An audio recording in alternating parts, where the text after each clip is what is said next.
Let's get high.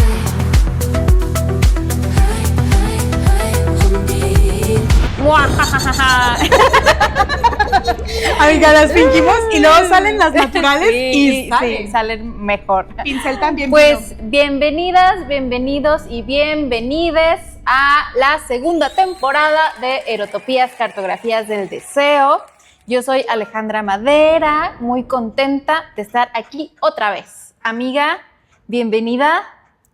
Bienvenidas, bienvenidos, bienvenides. Y como cada episodio y ahora en la segunda temporada, güey, me siento poderosa, así como diciendo, la segunda temporada. Les deseamos que estén bienvenides. Sí. Por supuesto. Sí. Y esta temporada la iniciamos abriendo el grimorio. Amiga, ese de la palabra escrita. Ese grimorio para invocar a todas esas escritoras fantásticas que nos dejaron grandes obras. Pero las invocamos para hacer un aquelarre, ¿eh? Así, sí, o sea, un aquelarre sabroso, porque en esta hoguera se va a quemar a un señoro.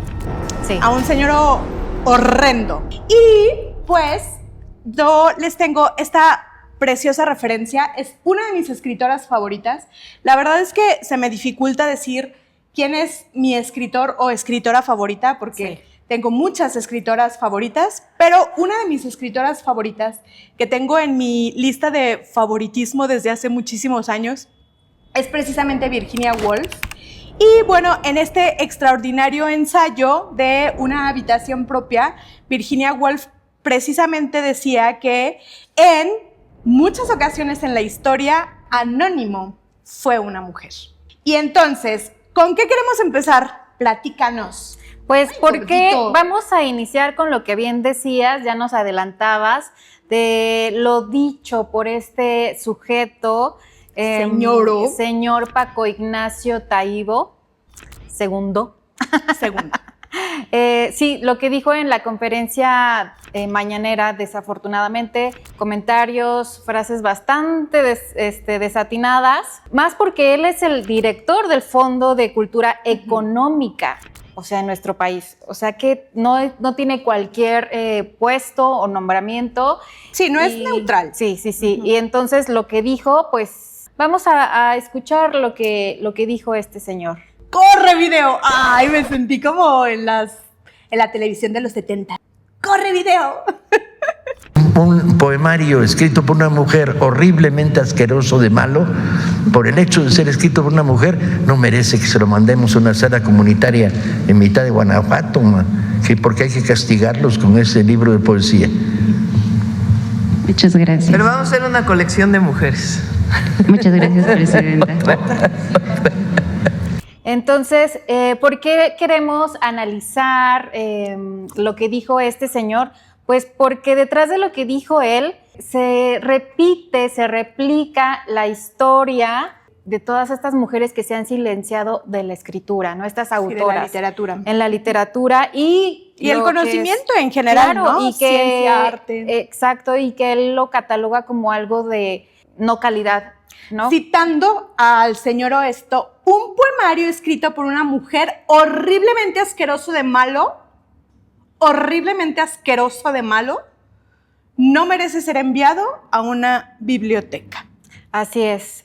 Es muy desafortunado porque entonces ahí pues ya engloba a todas las mujeres, ¿no? No especifica qué autora, sino dice las mujeres, a final de cuentas, ¿no? Por una mujer englobando a pues, todas las mujeres. Entonces, también lo grave de este asunto, pues no es que lo haya dicho un lector enojado, sino ya lo decíamos, que es el director del Fondo de Cultura Económica en nuestro país.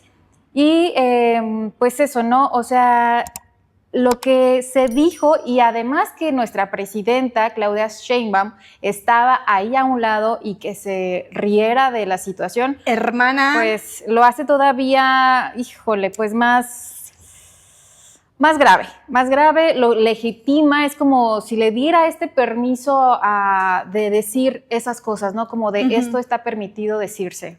Que ya lo analizaremos más profundamente en otro bloque, porque ahorita precisamente de lo que queremos hablar es como de estas consecuencias concretas porque hay consecuencias concretas que se desprenden precisamente de una opinión, porque justo como lo señala Ale, no estamos hablando de un sujeto cualquiera, estamos hablando de un líder de opinión, de una autoridad cultural. De una institución. De una institución que es importante, el Fondo de Cultura Económica en México, ¿no? Entonces, estas consecuencias concretas, por ejemplo, tienen impacto sobre qué libros llegan a las bibliotecas, qué libros llegan a las escuelas, a quién se está leyendo y quién se coloca precisamente en las salas de lectura, ¿no? Es decir, él está dictando el tono simbólico de la cultura de nuestro país. Y, pues como vemos, es un tono simbólico que de alguna manera se estructura, como siempre, a partir de las dinámicas de exclusión, ¿no? Esto, horriblemente asqueroso de malo, güey. O sea, es que es así como una reiteración de... Muy negativa. Sí, ¿no? Como una tautología de lo horriblemente asqueroso, de malo, de con terrible. Desprecio, ¿no? Con desprecio, con discriminación.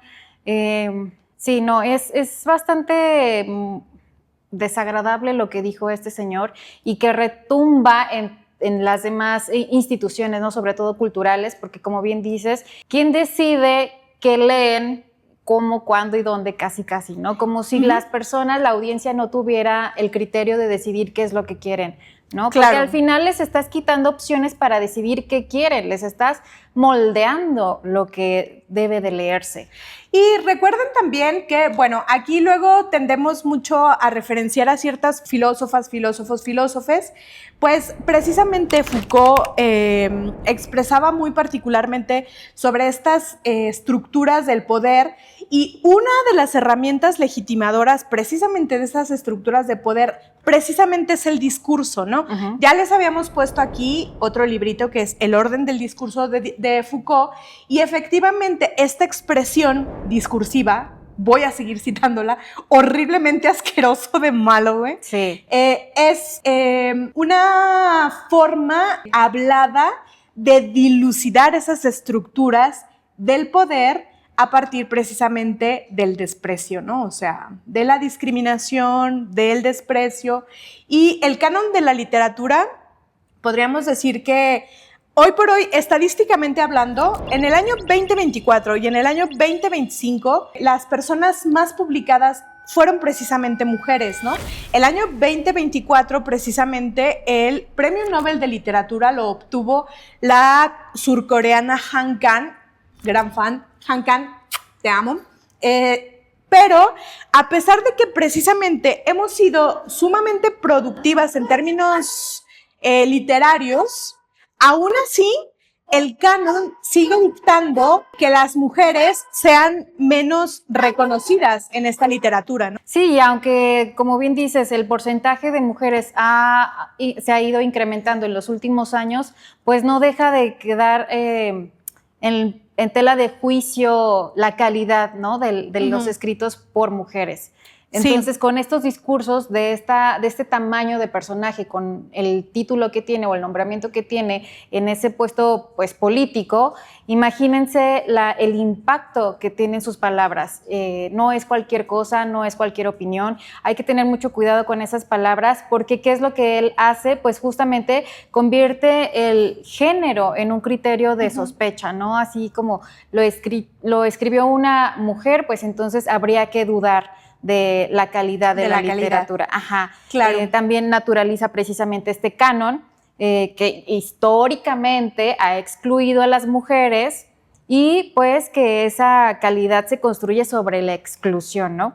Sí, es una institución que ha excluido sistemáticamente a las mujeres y que además pues sigue teniendo un canon liderado por estos señoros, ¿no? Por estos hombres. Claro. Entonces, bueno, vamos a pasar a un siguiente bloque, amigas, amigos, amigues, en el que vamos a hablar de este machismo intelectual disfrazado de posición neutra, que obviamente no lo es, señor Taibo. O sea, que usted siga diciendo horriblemente asqueroso de malo, no hace neutral su posición, ¿no? No, Por el contrario, es profundamente machista. ya le hemos escuchado decir otras cositas bastante cuestionables, no es la primera vez. Sí, claro, y que lo diga de esa manera es como muy grave. A mí me parece todo esto muy grave, yo lo repito, porque ¿cómo te pones a decir ese tremendo mensaje con ese nivel de violencia? Al final de cuentas es algo violento. Sí. El estar diciendo porque además lo expresa como queja, ¿no? El hecho de que se tenga que tener cierto porcentaje de mujeres incluidas, como si le molestara que las mujeres... Sí. Qué terrible la cuota de género. Exacto, como si tuviera que ser algo más a fuerza, ¿no? Que de ganas. Claro. Y que pues es como tengo el deber en lugar de realmente pues darle esa visibilidad a estas escritoras. Sí, y a ver, ojo, nos vamos a curar en salud, ¿verdad? Porque una aquí, pues ante todo es muy inteligente, por supuesto. No estamos diciendo que todo lo que produzcan los hombres es malo y que todo lo que produzcan las mujeres es bueno. No, lo que estamos diciendo es que si tenemos una autoridad que dirige una institución cultural, piensa que las mujeres estamos ahí por factor de cuota de género, ya de inicio él está desestimando nuestra producción cultural. Ese es el problema, ¿no? El problema no es que querramos que publiquen a todas las mujeres, incluyendo poemarios malos. No, el asunto es que cuando esos poemarios son malos y los escribieron hombres, es que estaban experimentando los sujetos, ¿no? Sí, pero se les justifica de alguna u otra manera para publicarles o para validar esos escritos, ¿no? Y todavía se pone a recomendar a algunos autores, escritores bastante aclamados, híjole, con un historial bastante cuestionable. Precisamente, de eso les queremos hablar en esta segunda sección, de este machismo intelectual y cómo precisamente hemos justificado prácticas que son profundamente negativas bajo la figura del genio masculino, ¿no? El productor artístico, ¿no? Entonces, pues tenemos a estos machitroles, por supuesto, que se asumen como neutrales o aliados, pero que en realidad justifican sus elecciones pues bajo esta figura de lo que es bueno y de lo que es malo, que curiosamente quienes son reconocidos son hombres, ¿no? Sí. En lugar de ponerse a pensar, ¿será que lo que es bueno históricamente ha sido así y no es arbitrario? Se me ocurre que pensar que, no sé, el canon de la literatura esté lleno de señoros blancos y heterosexuales, casi todos europeos. Y conservadores. No sé, güey, piensa. Y algunos conservadores. Entonces, este señor pregunta algo importante, amiga, tú lo decías. Sí. ¿Por qué no se está leyendo a Gabriel García Márquez? Chan, chan, chan, chan. Ups, perdón. Ay, pues mira, déjame te explico. El Gabo tiene cosas buenas, ¿cómo no? Hemos leído al Gabo, ¿cómo claro. no? Nos simpatizan muchas de sus piezas, ¿cómo no? Pero esto no significa que este señor sea, punto número 1, perfecto en cada producción literaria. Y punto número 2, no significa tampoco que no sea intachable, ¿no? Yo quiero colocar aquí el tema, uno de los mejores temas más discutidos. Todo mundo habla de que precisamente Gabriel García Márquez es el precursor y creador del realismo mágico latinoamericano que precisamente configura a este grupo del boom latinoamericano. Y todo el mundo ha borrado de ese canon, por supuesto, a Elena Garro y Los Recuerdos del Porvenir, quien, por supuesto, antecede en tiempo y en producción precisamente a García Márquez.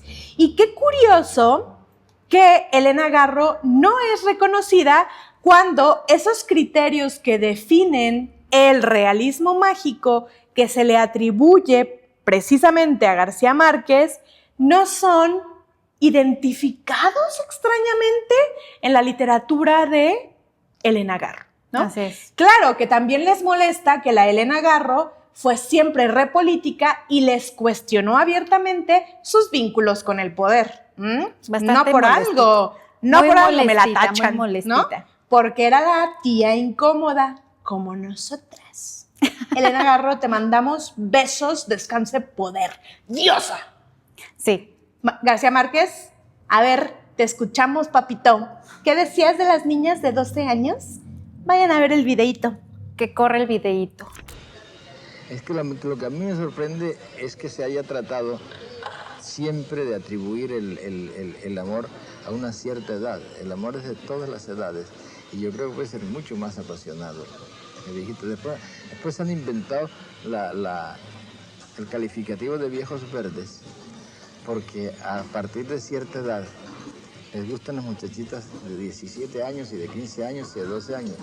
Y yo digo una cosa, ¿por qué si a mí a los 60, 65 años me gusta una chica de 17 años, qué tiene de reprochable y por qué les puede ser de viejos si a mis hijos que tienen 20 y 25 también les gusta? Y a ellos no les dicen jóvenes verdes. No, yo creo que el amor es en todo tiempo. Lo que pasa es que durante ese problema del amor de los imposibles de los viejos es social, es cultural completamente. Bueno, ya vieron el video, pues acá siempre decimos lo personal es político, como ya lo decían las feministas de los años 70. Amiga, lo personal es político. No se puede separar al artista de su obra. Lo personal también influye. Porque además lo han venido haciendo, ¿ves? Sistemáticamente. Son genios, son extraordinarios. Dude, son pésimas personas. O sea, neta, Ramiro, vamos a seguir leyendo a Pablo Neruda cuando en Confieso que he vivido que mi amiga dice que debería de más bien denominarse... Confieso que... O sea, ahí abiertamente está hablando de su presencia, no sé si en Indochina o en... Bueno, andaba por las Asias y ahí describe la violación a una niña de 14 años, ¿no? Claro, racializada, ¿no? Por supuesto sabemos que desconoció a su hija, dejó a su mujer y a su pequeña con anencefalia en la pobreza, por supuesto, al cuidado de otros. O sea, tenemos historias, ¿eh? Tenemos historias. El Pablo Picasso. Golpeador de mujeres. Y las enloquecía, ¿ves? Las llevaba a la perdición y a la locura. El chingado Rodin. No, una fichita. Se robaba las piezas de su pareja. Camille Claudel. Exacto. La encerró en un hospital psiquiátrico durante 30 años. Fue la familia de ella.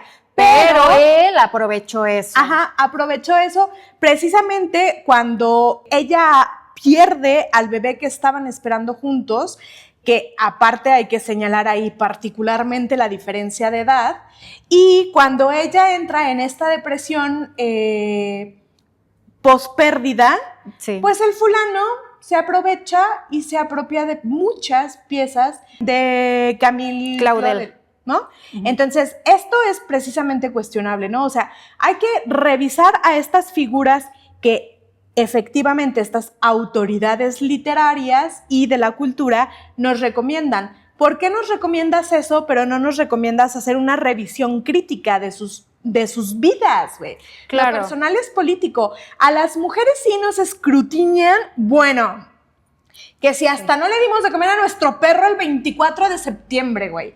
Pero ¿qué tal estos güeyes enloqueciendo mujeres? O sea, yo tengo un pedo así personal, sí es personal, así es personal, con José Vasconcelos, güey. O sea, José Vasconcelos iba a decir una grosería, pero tú dila, se sirvió de la herencia de nuestra amada Antonieta Rivas Palacio, Rivas Mercado, y por supuesto que después de dejarla en la pobreza, porque el güey no ganó la presidencia de la República, la deja, porque eran amantes también teniendo una diferencia de edad significativa, y nuestra querida Antonieta termina disparándose a sí misma en Notre Dame, precisamente con la pistola de José Vasconcelos, que además era admirador de este señor nazi. Sí, o sea, del bigotito. Que no se nos olvide el borrado epistémico y de lenguas indígenas que se da a partir de su programa de nacionalización y mestizaje, ¿no? Claro. O sea, Es un señorcito que tenemos ahí como bastante atoradito. no nos simpatiza. Entonces, no. Y Vargas Llosa, amiga, también. Ay, se nos acaba de morir el señor facho ese. Perdón. No tendrá altar, lo Fue siento. muy, no tendrá altar. fue natural, se me salió. Pero, pues, vamos a ver otro videíto del señor Oeste. De Vargas Llosa. Uh-huh.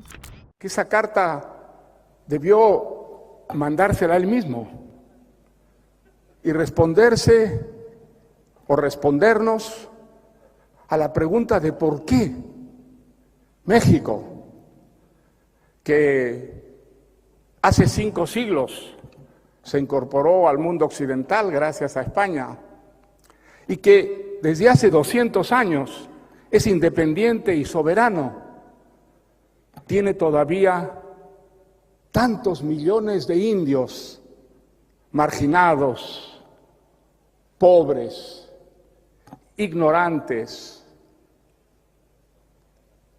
explotados. Ese problema no está allá, en el pasado de hace 500 años o 400. Está aquí, vivo. Y bueno, ¿qué les parece? Ahí el Vargas Llosa hablándonos de los indios, del agradecimiento que deberíamos de tenerle a España, a los colonizadores, por conquistarnos, por darnos civilización, o sea, por sacarnos de la ignorancia. Claro, porque no teníamos chinampas, sistemas de estudio agua, astrológico, hídricos, ingeniería extraordinaria, gran capacidad urbanística. No, éramos salvajes porque los mexicas se comían a las personas enemigas en pozole. Bueno, señor Vargas Llosa, ¿y por qué no nos interesaba el oro? Ajá, estupidez. Sí. Estupidez.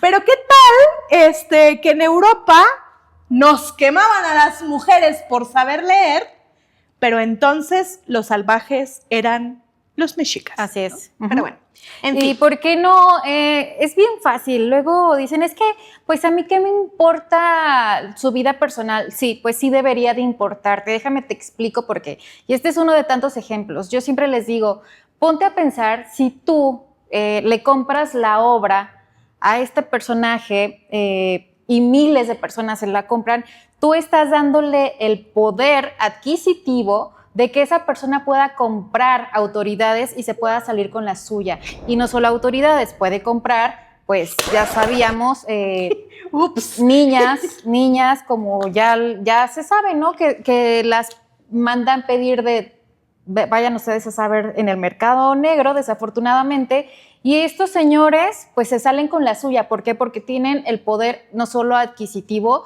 económico, sino que también tienen las relaciones de poder políticas. Entonces, imagínense si nosotros consumimos una obra de una persona que está violentando a otra, le estamos dando más poder a esa persona de salirse con la suya y de perpetuar esa violencia. Sí, estamos legitimando esas dinámicas, ¿no? Entonces, bueno, podríamos decir, estamos en primera instancia, como en el primer bloque, señalando por qué no es neutral lo que Paco Ignacio Taibo II dijo. Sí. En segundo lugar, estamos cuestionando esta figura machista que no reconoce que precisamente lo personal es político y que sí tenemos que hacer un señalamiento sobre cómo llevamos la vida personal y cómo se vincula esta vida personal con la obra. No podemos seguir justificando hombres violentos que producen arte solo porque son genios, ¿no? O sea, esta figura del genio me parece tan arcaica. Y bueno, ahora vamos a preguntarnos por qué no es neutral que nuestra presidenta se haya reído. Esto es a lo que le vamos a llamar el doble rasero político. Exacto. ¿Y qué es rasero, amiga? Para quien no sabe qué es el rasero. Bueno, pues decíamos precisamente que nuestra presidenta se rió en la mañanera, así que sí, qué gracioso, ¿verdad? Sí, estaba horrible de asqueroso. Bueno, ¿qué tal que esto lo hubiera dicho no precisamente un aliado de la 4T, sino un detractor? Es eso precisamente lo que denominamos que no es neutral.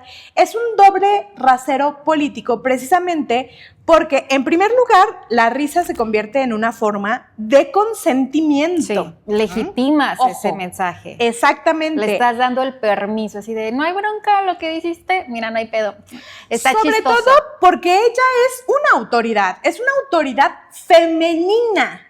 Y aquí el género tiene un impacto. O sea, señora presidenta, no puede posicionarse desde el género señalando que es la primera presidenta mujer en este país, y eso es histórico, y luego desarticularse del género y decir que el género no es importante cuando alguien hace ese tipo de comentarios, ¿no? Sí, porque eso ahí, es importante. ahí está contribuyendo al feminismo institucional vacío. Exactamente. De que realmente lo dice, pero hay una falta de congruencia.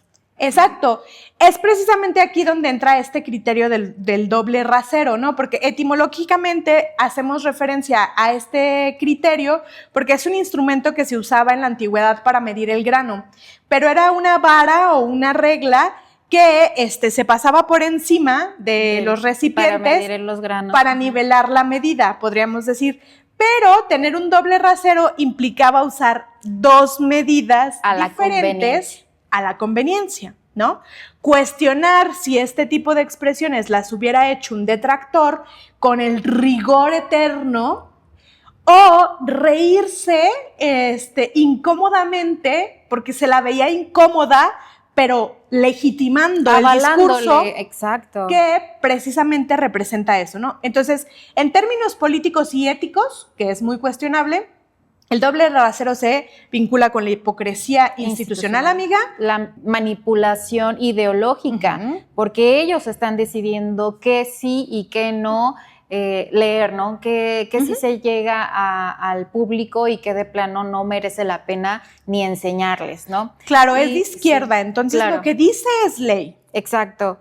Y la erosión de la confianza pública, ¿no? Porque pues entonces ya no creemos lo que está pasando, ¿no? Hay esta incongruencia entre lo que se dice y lo que se hace, que es lo que estábamos diciendo de este feminismo institucional vacío. Sí, una cosa es que diga, sí, soy feminista y hacen discursos increíbles, pero a la hora de la práctica pues están haciendo este tipo de acciones que legitiman un mensaje misógino. Y que también minimizan la exclusión. Claro. ¿No? O sea, está minimizando como poco importante que no pasó este nada. sujeto diga, no fue tan grave. No vamos a poner a mujeres porque guácala, está horriblemente de asqueroso, feo. No, y no les vamos a castigar. O sea, leer a las mujeres es un castigo. Exacto. Y señora presidenta, eso se suma al pacto patriarcal. Su risa lo que hizo fue precisamente reproducir el pacto patriarcal que sigue sosteniendo estas cumbres del poder. Así es. Sí. Sí, porque todo eso parece que es neutral, ¿no? Los jueces, el canon institucional, toda esta selección, las antologías, y lo que realmente está haciendo es que están atravesados por el género y el poder. Y Paco Ignacio Taibo es precisamente el ejemplo de esas instituciones, ¿no? De el canon, de los comités, etc. Sí. O sea, ellos prestan atención a lo que este güey está diciendo. Por eso, amigo, hoy te vamos a quemar en la hoguera. En la hoguera feminista desde aquelarre. Prepárate. Sí, porque es el poder diciéndonos quién merece la pena tener audiencia y quién Las no. serotopías merecemos la audiencia. Sí, porque pues la escritura femenina es un riesgo, amiga, se vuelve un riesgo para quien nos lee. No las leas. Sí. No las vamos a Una no vamos a amenaza. castigarte con eso. Sí. Pues hay mucha gente que necesita castigar. patología simbólica. Así es. Sí, ¿no? O sea, siempre haciendo esa separación entre hombres y su obra, pero luego achacando que y haciéndolo ver como algo negativo, Virginia Woolf tenía amantes femeninas. Ajá. Sí. Era una... García Márquez dijo que le gustaban las niñas de 12 años. A sus 60. Y nadie que se qué había escandalizó. de malo en eso. Si a los sus hijos de 20 también les gustaban las niñas de 12. Güey, son niñas. Y nadie se escandalizó cuando este tipo dijo eso, que él de 60 años que tenía, que de malo que le gustaran las niñas de 12 años. Exacto. O sea, ¿no? Es justo eso. Es ese doble pero es que es rasero un que genio, perpetúa. es tan increíble que no importa que tenga niñas ahí. Pero eso, amiga, o sea, señalar que son genios que han hecho cosas buenas sin señalar las cosas negativas nos lleva a consolidar la historia de un Vargas Llosa que es refacho, de un José Vasconcelos que es racista, de un montón de sujetos que han sido hiperviolentos en su presencia y en su producción. Eso no está separado, y no está separado de su vínculo con la estructura que dijo que eran genios y que reconocieron su arte como impactante, ¿no? Sí. Y nos vamos al cierre. Sí. Vamos Por a eso desenterrar es que ahora en nuestro caldero mágico este aquelarre va a traer a la vida otra vez a las reinas del abismo. a las escritoras preciosas. Las amo. Sí, les traemos este ejemplo de tantas que hay y hubo. Es el libro de Las Reinas del Abismo. Es una antología que justamente recupera estos cuentos fantasmales de autoras desde el año 1888 y hasta 1943. Es decir, autoras que murieron en... Algunas de esas que fallecieron fueron anónimas. Los cuentos que escribieron no se sabe, lo más probable es que eran mujeres porque escribían con, los firmaban solo con algunas iniciales seudónimos o con Anonimato. en anonimato, o en el otro de los casos el marido se achacaba la autoría de la obra, como pues sí, es el caso, O la sí. esposa de...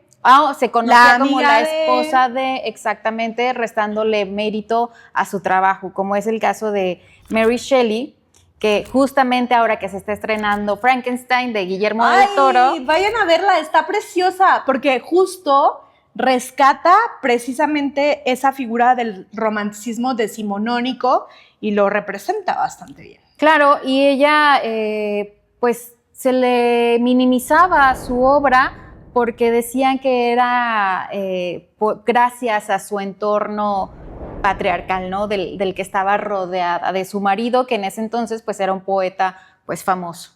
Y el horrendo del Lord Byron, o sea, no quiero, deberíamos de hacer precisamente un episodio de ese verano en el que Mary Shelley precisamente escribió ese texto por este famoso reto que les hizo el Lord Byron, pero deberíamos de ahí también quemar al pinche Byron, porque ese güey, Era una... mira, narcisista de esos de los peores.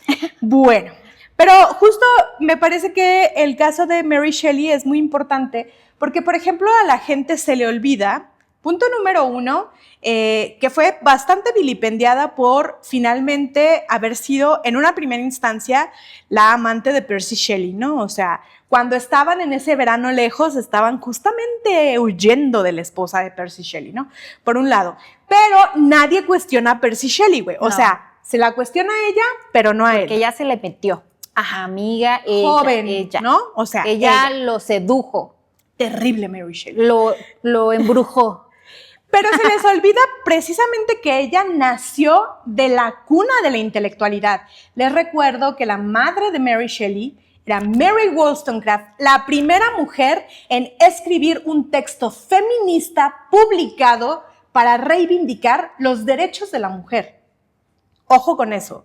Y que ella nació en esa cuna de educación y de privilegio que lo supo explotar bastante bien. O sea, la figura del moderno Prometeo como Víctor Frankenstein, amigos, es una genialidad. Claro. Precisamente uno de las grandes historias de terror más importantes que se han escrito y que precisamente pues ha sido como muy...